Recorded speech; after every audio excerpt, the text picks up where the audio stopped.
যে কোনো কাজ করতে গেলে এমনটাই মনে হয় সবারই হয়। লুচি আগেরগুলোও ফুলেছে, পরেরগুলোও ফুলেছে। যখন নাকি ভিডিও করার জন্য ফোনটা ধরেছি, তখন আর লুচি ফোলার কোনো নাম নেই। আসলে এমনই হয়, যে জিনিস যত গোপন সে জিনিস তত বেশি সমৃদ্ধশালী, সে জিনিস গভীর। গভীর রাতের ইবাদত যেমন অনেক বেশি শক্তিশালী, তেমনি গভীর রাতের পাপগুলোও কিন্তু তার চেয়েও বেশি মারাত্মক হয়।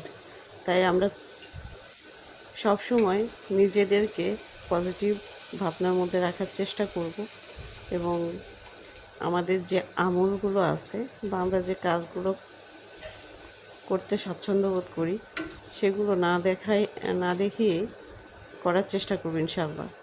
তাহলেই দেখা যাবে যে ভালো কিছু আসছে। তো আলহামদুলিল্লাহ, অ্যাটলিস্ট এই যে খুলছে,